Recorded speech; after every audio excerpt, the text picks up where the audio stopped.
Hello everyone, अपना reaction पर आपका स्वागत है। आज हम जिस वीडियो पे रिएक्ट करने जा रहे हैं उस वीडियो का टाइटल है जागरूक रहें, ये पेड़ घर में नागरिक नकारात्मक शक्तियों को आकर्षित करते हैं। तो देखते हैं किस तरीके के पेड़ हैं जो नहीं लगाने चाहिए। कुछ के नाम भी सुन रखे हैं कि कुछ ऐसे रहते हैं पीपल वगैरह, या फिर कुछ वैसे पेड़ होते हैं बड़े बड़े, उनको नहीं लगाना चाहिए। पर देखते हैं कि गुरु जी के इस पेड़ के बारे में बात कर रहे हैं, ठीक है। उसके बाद में फिर डिस्कस करते हैं। अगर आप न्यू है चैनल को सब्सक्राइब कर दीजिएगा, लाइक कर दीजिएगा और शेयर जरूर कर दीजिए। वीडियो को शुरू करते हैं।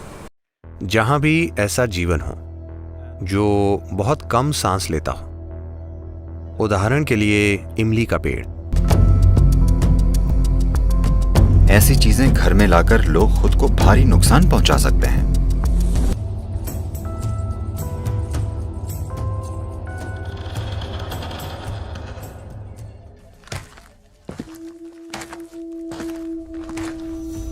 ऐसे सैकड़ों लोग हैं जिन्हें लगता है कि उन पर भूतों का साया है। ऐसा एक विज्ञान है, कोई व्यक्ति किसी दूसरे को नुकसान पहुंचाने के लिए ऊर्जाओं का नकारात्मक रूप से इस्तेमाल कर सकता है। आजकल ये काफी कम हो गया है, बहुत ही कम। पर अगर आप देश के कुछ खास इलाकों में रहते हैं तो वहां ये काफी होता है। जिस जीव का शरीर छूट चुका है उसका मन समझदार नहीं होता, वो अपनी आदतों के हिसाब से चलता है। उसका कर्मों वाला हिस्सा जो अभी विलीन नहीं हुआ है, वो एक तरह की आदत बनाएगा जो उस जीव को वैसी ही दिशा में ले जाएगी। वैसी दिशा का मतलब है जहां भी ऐसा जीवन हो जो बहुत कम सांस लेता हो, उदाहरण के लिए इमली का पेड़। अगर आप दूसरे पेड़ों को देखते हैं तो आप पाएंगे कि कई पक्षी रात में आराम करने के लिए वहां बैठे होंगे, पर कोई भी पक्षी इमली के पेड़ पर नहीं बैठेगा, क्योंकि इमली के पेड़ के चारों ओर ऑक्सीजन का स्तर बहुत कम होता है। वो जीव एक योगी की दिशा में भी बढ़ सकता है जिसकी अपनी सांसों पर एक तरह की महारत है, क्योंकि वो दूसरों जितनी सांसें नहीं ले रहा। एक कोबरा का भी इस जीव पर एक तरह का प्रभाव होता है, क्योंकि वो अपनी सांस को लंबे समय तक रोक कर रखता है। भारत में ऐसे लोग हैं जो अपनी तंत्र विद्या की प्रैक्टिस करते हैं पेड़ों पर। क्या आपने सुना है? वो तंत्र विद्या का अभ्यास करते हैं जिसके लिए उन्हें कोई चाहिए होता है। वो वाकई पेड़ों से खून निकाल देते हैं, लाल खून। मैंने इसे अपनी आंखों से देखा है। वो पेड़ों के साथ तमाम तरह की चीजें करते हैं। तो सोचिए, अगर आप ऐसे पेड़ को काटें, वो एक बहुत ही सताया हुआ पेड़ होगा। अगर वो किसी के घर में पहुंच जाए जहां एक भोला भाला परिवार इन चीजों की पहचान करना नहीं जानता, वो उन्हें वाकई नुकसान पहुंचा सकता है। आमतौर पर भारत में कारपेंट्री पारंपरिक रूप से सिखाई जाती है। आज बेशक इसे स्कूलों में सिखाया जा रहा है। एक विशेष समुदाय जिसे आमतौर पर दक्षिण भारत में आचारी कहते हैं, वहां उन्हें सिखाया जाता है कि लकड़ी को कैसे महसूस किया जाए, उसका उपयोग कैसे किया जाए। वो कभी कभी किसी लकड़ी को अस्वीकार कर देते हैं, वो इसे लेंगे ही नहीं।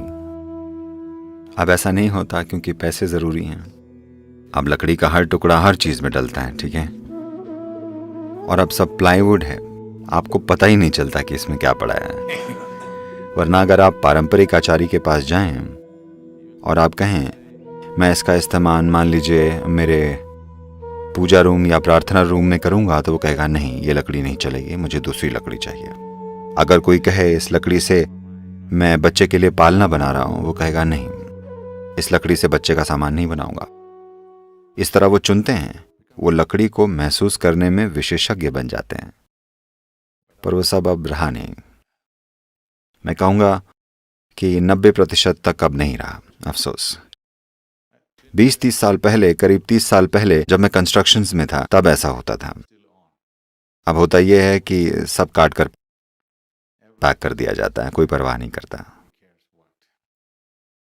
ये एक सूक्ष्म शक्ति है, पर कभी कभी ये शक्तिशाली होती है, वरना आमतौर पर सूक्ष्म ही होती है। दरअसल कई घरों में शायद महिलाएं, अगर महिलाएं वैसी ना हो, मैं शिकायत नहीं कर रहा हूं, पर अगर उनका ध्यान करियर पर ना हो और वो कोमल हों और घर को महसूस कर पाएं, अगर वैसी महिलाएं हों तो शायद उन्हें पता होगा कि कहाँ क्या रखना है। उन्हें सोचना भी नहीं पड़ेगा। असल में बिना तर्क से सोचे वो चीजें कुछ इस तरह से रख देंगी कि ये अच्छा महसूस हो कि ये घर में अशुभ शक्ति ना बने।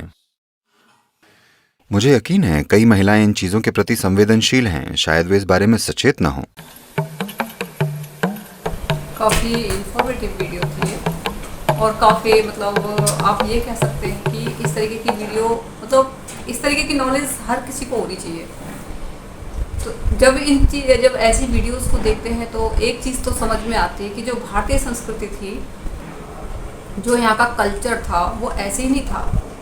हर चीज़ के पीछे एक मीनिंग था, ठीक है ना। मतलब यहाँ के जो लोग थे जो सिर्फ और सिर्फ लकड़ियों का ही काम करते थे, ठीक है। जो कहते हैं ना कि भारत में अब ये जैसे बाहर के लोग ने बदनाम करना शुरू कर दिया है भारतीयों को कि भी यहाँ पर कास्टिज्म है, ये है वो। एक्चुअल में उनको जिस क्षेत्र में थे उनको उसकी इतनी गहरी नॉलेज हुआ करती थी, वो उसके बिल्कुल एक तरीके से बोलते हैं ना कि टीचर समझ लीजिए आप उसके, वो उनको इतनी ज़्यादा नॉलेज होती थी। उनको ये पता होता था कि कौन सी लकड़ी को, उनको महसूस करके ही वो पता लगा लेते थे कौन सी लकड़ी यूज़ के लिए है, कौन सी नहीं है।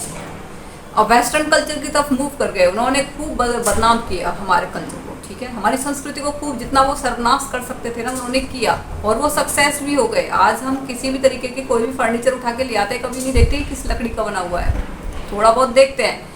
हम अभी भी ध्यान देते हैं कि हमारे जो गेट वगैरह बने हुए हैं शीशम की लकड़ी के बने होने चाहिए, क्योंकि ये अच्छे होते हैं, इनमें दीमक वगैरह नहीं लगती है। और भी कई चीज़ों पे हम फोकस करते हैं, ठीक है। लकड़ी का हमें अभी भी नॉलेज है, मतलब ये कुछ भी कहो ये हमारे डीएनए में है, चाहे थोड़ा बहुत बचा हुआ है, ज़्यादा नहीं है, थोड़ा बहुत है, लेकिन अभी भी हम इस चीज़ों पे जिक्र करते हैं। लेकिन बहुत सारी ऐसी फर्नीचर वो लकड़ियों की चीज़ बनी हुई होती है जो हमें पता ही नहीं होता, उस पर मतलब प्लाईवुड वगैरह दुनिया भर की लगा के सेट करके वो दे देते हैं। तो वेस्टर्न कल्चर इतना ज़्यादा हावी हो गया हमारे ऊपर कि हमारा जो इतना रिच कल्चर था, इतनी ज़्यादा नॉलेज थी, वो कहीं गायब हो गई, सिर्फ हम लोगों की कमियों की वजह से, हीन भावना की वजह से, क्योंकि हम अपने उस पर तवज्जो नहीं दे पाए।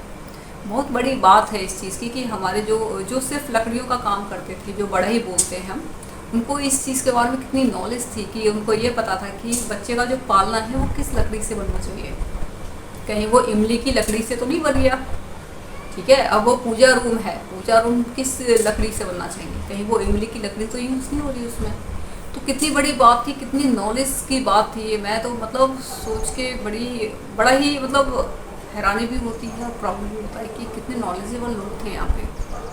अभी भी होगी, ऐसा नहीं है। जो लकड़ियों का काम करते हैं उनको अभी भी नॉलेज होगी कौन सी लकड़ी कहाँ पे यूज़ करनी है, उनको सब कुछ पता होगा। लेकिन क्या है कि वेस्टर्न कल्चर बहुत हावी हो गया, इसको धीरे धीरे कम करना पड़ेगा, ठीक है ना। इसको कम करना बहुत ज़रूरी है, क्योंकि हमारा जो प्राचीन जो संस्कृति थी, जो इतनी ज़्यादा जो नॉलेज थी, हर चीज़ के पीछे एक तर्क था, हर चीज़ के पीछे एक लॉजिक था कि भाई इसके पीछे ये हमें क्यों यूज़ नहीं करनी चाहिए, हर चीज़ के पीछे एक लॉजिक था। वो कहीं ना कहीं बाहर की जो शक्तियाँ थी उन्होंने उन सबको ख़त्म कर दिया। हमें पता ही नहीं चला क्या लॉजिक है, जो भी पसंद आता है, देखने में सुंदर है, लकड़ी पता नहीं कौन सी है, बस घर पे जाके लगा ली। और फिर उसके बाद में हमें कुछ ऐसा महसूस होने लगता है कि यार कुछ ऐसा लगता है कि कुछ तो है यहाँ पे, मतलब कुछ नेगेटिव एनर्जी सी फील हुई है, फिर कुछ इस तरीके से लगने लगता है। तो वो कहीं ना कहीं लकड़ी हम क्या यूज़ कर रहे हैं, क्या यूज़ नहीं कर रहे हैं। तो उन्होंने बिल्कुल बड़ी गहरी बात कही है ये चीज़। और घर में इमली का पेड़ नहीं होना चाहिए, क्योंकि ऑक्सीजन लेवल बहुत कम होता है, ठीक है ना। ऑक्सीजन, पीपल के पेड़ में बहुत ज़्यादा ऑक्सीजन होती है। पीपल का पेड़ घर पे नहीं लगाना चाहिए है, क्योंकि एक वो बहुत ज़्यादा आकार में बड़ा होता है, दूसरा क्या है कि ये बाहर ही ठीक रहते हैं, ये पूजा पाठ के पर्पज़ से इनको रखा जाता है, ठीक है। और क्या बोलते हैं, अब इमली के पेड़ की बात हो गई, और भी काफ़ी सारे पेड़ हैं जिनको नहीं लगाना चाहिए, जामुन के हो गए या फिर किसी और के हो गए, इस तरीके की नेगेटिव एनर्जी वगैरह इन पे आने की। जैसे बोलते हैं कि मेहंदी का पेड़, मेहंदी का भी लगा के रखते हैं पर्सन, वो भी नहीं लगाना चाहिए, बहुत ही ज़्यादा हार्मफुल होते हैं। ऐसी चीज़ें नहीं लगानी चाहिए घर पे, क्योंकि इन पर आत्माएँ वास करती हैं। जहाँ पे ऑक्सीजन लेवल कम होता है उन पर वो आ जाती है। तो ये बहुत ही इंफॉर्मेटिव वीडियो थी। ठीक है। हमने बचपन में जब हम स्कूल जाते थे तो एक मंदिर के पास में एक इमली का पेड़ हुआ करता था। तो हम तो बच्चे थे तो इमली वगैरह गिर जाती थी नीचे तो उनको उठा लेते थे। तो पर देखो ये बहुत बड़ी बातें होती हैं कि कोई पक्षी उस पर नहीं बैठता है। तो एक साइंटिफिक रीज़न तो ये हो गया कि उस पर कोई मतलब ऑक्सीजन लेवल कम होता है इसलिए वहाँ पे नहीं बैठता है। एक साइंटिफिक रीज़न ये भी होता है दूसरा कि अगर देखा जाए तो क्योंकि जितने भी तंत्र विद्याएं जो भी पढ़ते हैं इन पेड़ों पे होती हैं। और ये जो भोला भाला कोई फैमिली है जिनको नहीं नॉलेज होती, आजकल तो किसी को भी नॉलेज नहीं होती, सब सोचते हैं कि मॉडर्न लाइफ जी रहे हैं, लेकिन उनको ये नहीं पता रहता है कि वो कितना बड़ा नुकसान कर रहे हैं। वो इन सब चीज़ों पर ध्यान नहीं देते हैं और उनके साथ में बहुत गलत हो जाता है। फिर वो फिर रोने के अलावा फिर कुछ नहीं बचता है क्योंकि इनका सॉल्यूशन देने वाले तो बचे नहीं होते, सब ख़त्म हो चुके होते हैं। तो ये सारी चीज़ें हैं और ये इन पे तंत्र विद्याएं वगैरह की जाती हैं। उन्होंने जैसे बताया गुरुजी ने कि खून वगैरह जैसे ब्लड जो निकलता है इस तरीके से, तो ये सारी चीज़ें होती हैं। तो मैं तो यही कहूँगी कि हमारा जो कल्चर था वो बहुत ज़्यादा रिच था और उसको दोबारा से मतलब जहाँ कहीं भी संस्कृति हमारी कहीं गुम हो चुकी है, जिन लोगों के हाथ में जो चीज़ें थी वो दोबारा से अपने हाथों में उन चीज़ों को लोग लें, वे जाने इन सब चीज़ों को, अपनी चीज़ों को जाने ना दें कहीं। अगर कोई बढ़ई है मीन्स जो इसका लकड़ी का काम करते हैं तो जिनको गहन नॉलेज है उसको वो अपना बरकरार रखें, इस चीज़ पे ना छोड़ दें कि जी ये तो वैसे काम है, वैसे काम नहीं है, बहुत नॉलेजेबल काम है, ठीक है ना। तो सबको अपने अपने काम की इज्जत करनी चाहिए, महारत हासिल होनी चाहिए हर काम में और नॉलेज भी होनी चाहिए। तो बड़ी ही अच्छी वीडियो थी और आप बताएगा आपको कैसा लगा हमारा रिएक्शन। और अगर आपको ये रिएक्शन पसंद आया हो तो आप इस चैनल को सब्सक्राइब कर दीजिए, लाइक कर दीजिए, शेयर जरूर कर दीजिए। जय श्री राम।